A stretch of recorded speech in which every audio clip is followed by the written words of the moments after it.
What's up, boys and girls? Vamia Bra here with a new video for you guys, and today we're going to be talking about power gating in open world RPGs and how that actually ruins the game. The game that made me realize this is Ubisoft's recent release in the Assassin's Creed franchise named Valhalla. Well, it's called Assassin's Creed Valhalla. Now, I haven't played Origins and Odyssey yet, but since the three games are all similar anyways, and I've seen complaints about this also in the previous games in some Reddit posts, I think this also affects both Origins and Odyssey as well. But if you want to correct me, put it down in the comment sections below. If you like this video, leave a like and consider subscribing. It'll help the channel out a lot. I'd super appreciate it. Let's get on with the video. First and foremost, I want to explain what power gating is. Now, I'm not really sure if this is the official term that the community uses, but I think it's a term that, well, explains it easily enough in the name. Power gating is basically not allowing the player to explore a certain area that is supposedly already accessible because you do not reach the required power level for that area.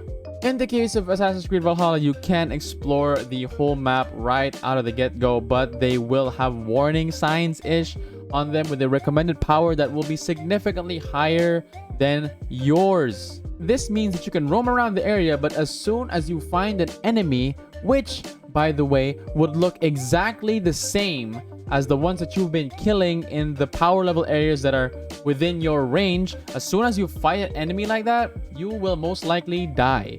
But then, once reaching the required power level for a certain region, that whole region becomes unbelievably easy than when you go in with a lower power level, save for a few activities here and there. Now, this hurts the game because you have such a great landscape. You have so many interesting areas in Assassin's Creed Valhalla. Well, actually, all the recent Assassin's Creed games, it's just one whole huge map, and there's so many great landscapes to explore. But you are forced to explore only the areas that are allowed to your level. Emphasis on the term forced. This, in my opinion, kind of made me think, why did they not just make this game a linear story-based game?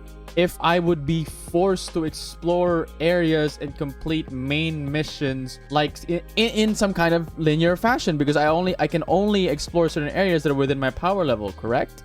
In a supposed open world game. But well, you may think, just level up, right? The reason why that doesn't answer the question completely is because the combat and the progression in the game isn't really all that great. The combat is basic dodge or parry or block, and then repeatedly spam light and heavy attacks until you beat the enemy. There is a stamina bar. You could say it's kind of like Souls-like and stuff like that because there are iframes and whatnot, but it's average at best. You don't play Assassin's Creed Valhalla, Origins, or Odyssey for the combat system, in my opinion. The passive skill tree, I know they changed this up with the other Assassin's Creed games. I think Assassin's Creed Odyssey has like 3 skill trees, and each skill tree has some kind of like ability that unlocks or something like that.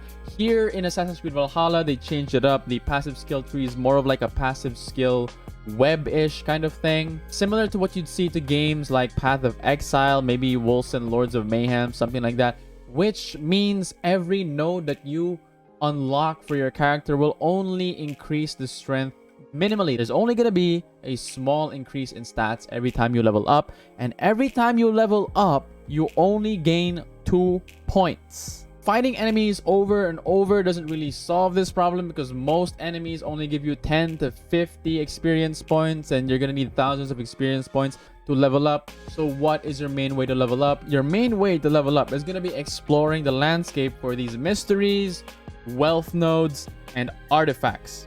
This, in my opinion, reduces the game to this kind of like checkpoint gaming system, which I think is kind of like the premise of the whole game, where since your main way to level up is by checking out all of these wealth nodes and checking out all these mysteries and all that kind of stuff, you're just playing to finish the checkpoints. Like, you're just playing to finish this and that so you can level up, so you can gain minimal stat bonuses, so that eventually you can be strong enough to enter a different area which has almost the same enemy types. It just becomes super easy at that point when you get to that zone, as opposed to when you went there at a lower power level. It's just it doesn't make sense. Well, of course, you could say, well, don't just do the mysteries and the optional stuff. Do the main quest as well, right? The main story quests are like placed in areas that fit your power level.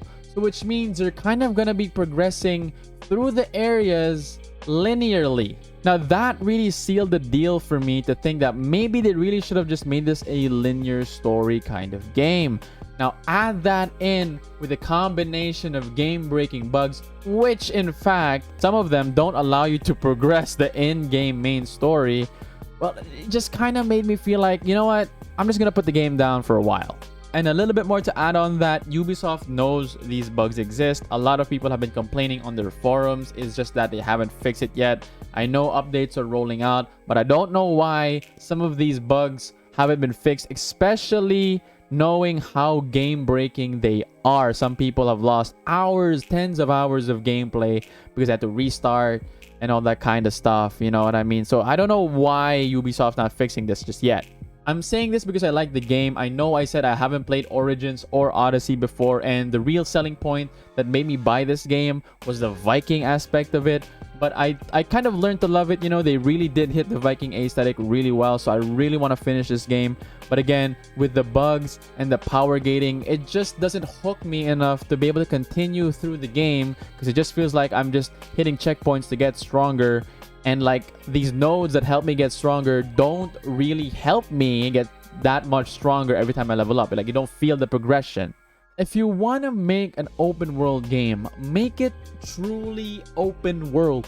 Make it so that I can go anywhere and do anything. Of course, there's going to be areas in open world games where there's going to be a huge difficulty spike and you have to go to this place later, right? But like those games, okay, for example, like Skyrim, you're exploring and you're killing wolves and bandits, all that. You explore, you find a cave, you find Falmer. Falmer are definitely much more stronger than those. You gon' die, correct? So you come back when you're stronger. That's okay. But here in the game where everybody just looks the same, man. Every enemy type kind of looks the same. So it's just so weird. It doesn't feel like, it doesn't feel right that I'm being power gated by this game. It feels like it's just a number at this point. It takes away the immersion, you know, and that's very important in an open world fantasy game. Let's face it, one of the reasons why we do get hooked by an open world RPG game is because of the endless possibilities to explore, you know, the endless adventures and all that we can write down on our notebooks and whatnot. Learn from other successful open world games and apply them to your own, please. Now, those are going to be my thoughts on power gating in open world games. If you've played Assassin's Creed Valhalla before, what is your experience with the game, and what do you have to say about the power gating that the game has? If you have a different perspective, I'd like to know that different perspective. You could put it down in the comment sections below. I'd love to have a discussion with you guys.